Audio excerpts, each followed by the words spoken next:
Hello, welcome back to EDH on a Budget. I'm your host, Iceman, and today we're going to be going over part 2 of Spider-Man cards that we all missed. First up, we have Peter Parker's Camera. This is one of my favorites. It's a 1-mana artifact. This artifact enters with 3 film counters on it. You pay 2, tap, remove a film counter from this artifact, copy target activated or triggered ability you control. You may choose new targets for the copy. So this is there's definitely card artifacts that have done the whole copy triggered ability and separate ones that copy target activated ability. I don't think there's any artifact that can do both.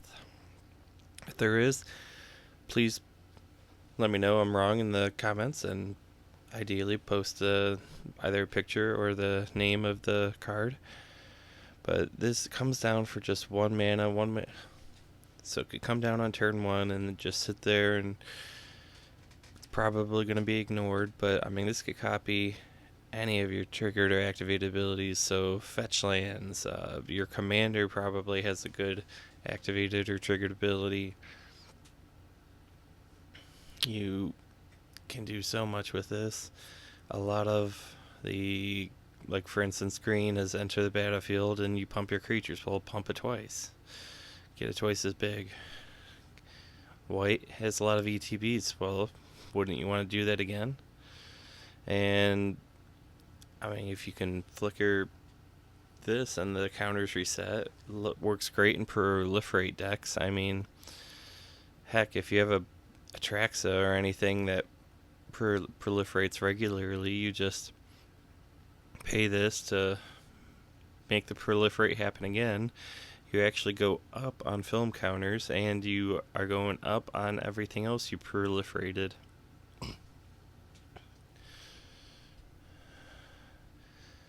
Pretty sure that's how it works. And this costs only $1.53 on TCG Player. Next up, we have another favorite. This is Rhino's Rampage for 23 cents. This is a sorcery for a hybrid red or a green, so it's only 1 mana. Target creature you control gets +1/+0 until end of turn. It fights target creature when an opponent controls. When excess damage is dealt to that creature, and opponents dealt to the creature an opponent controls this way, destroy up to 1 non-creature artifact with mana value 3 or less. So this is probably going to be a 2-for-1 most games. Green has many fight spells for 1 mana, but not many fight spells and destroy a smaller non-creature artifact. So more than likely you're just going to get somebody's mana rock. But still, it's still value, and you're gonna appreciate the value for just 1 mana. And it does give a tiny boost in the attack to help your creature win, or not in the fight. And you do have to deal excess damage, so maybe you're, instead of picking something off that's like just barely gonna win, you go for a smaller creature. But it does give you the flexibility there. Next up, another favorite is Strength of Will. Strength of Will is 82 cents. It is a instant for 1 and a green. Until end of turn, target creature you control gains indestructible, and whenever this creature is dealt damage, put that many +1/+1 counters on it.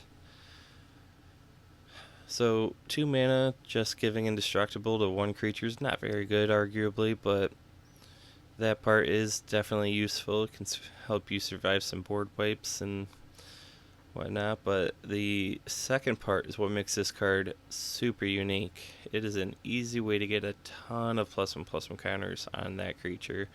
It being at instant speed means that you can do this on your opponent's turn and then have a massive creature attack with on your turn. You could also, if you're playing green and red, I mean, Blasphemous Act is a very cheap card nowadays. You can play this, deal 13 damage to your creature, and then it gets 13 +1/+1 counters on it, and more than likely the whole board's gone after that. So your creature's going to get in unblocked for a ton of damage. This card you can save for when they double block or triple block, or even if they just block with one of their big creatures. Or you can do the opposite. They can be attacking you, you block with your creature, and use this to help increase its power. Obviously super good in +1/+1 counter decks, but it really doesn't have to be in a +1/+1 counter deck. This is just good in any green deck that has creatures. Next up, we have a land, Urban Retreat. This land costs 50 cents. It says this land enters tapped. You can tap this land to add a green, a white, or a blue, so it can only go in those color decks.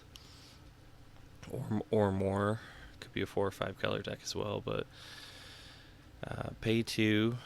Return tapped creature you control to its owner's hand. Put this card from your hand onto the battlefield. Activate as a sorcery.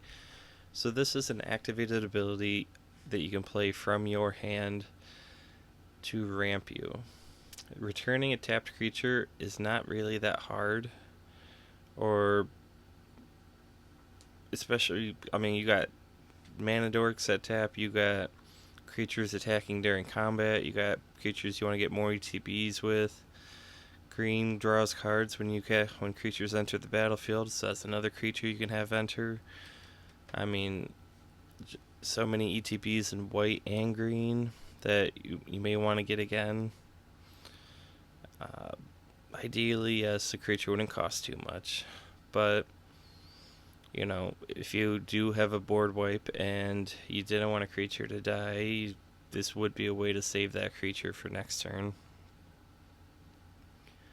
And let's not forget, you know, there are 1 mana 0, 1 mana 0, and 1 mana and 2 mana creatures that you could easily get them to tap and return this to your hand to get this into play. It's 2 mana is not bad for a ramp spell, especially a ramp spell that gets a land that can tap for 3 colors. Entering tapped is not great, but I mean, we'll take it for getting a land onto the battlefield for ramping and fixing your colors. If you like what you're watching, please like, share, and subscribe to help the channel grow, and I appreciate your feedback. Last up, we have Villainous Wrath for 85 cents. It's a sorcery for 3 black. Target opponent loses life equal to the number of creatures they control. Then destroy all creatures. So this is so punishing, extra punishing for those token go wide decks, because this gets the damage onto them worse. I mean, you only get to pick one opponent, and copying the spell won't really do anything. So only one opponent is going to be getting that life loss. But man, I mean, 5 mana is not a bad rate for like, it's a little bit more expensive for a board wipe, but really, if you're playing this for the target opponent loses life equal to the number of creatures they control. This is the unique part of the board wipe. It is going to set them back, and so it's like double setback. Their board is wiped and their life total is significantly reduced, so even if they rebuild, they're going to have to leave blockers, lots of blockers up to save the little bit of life they have.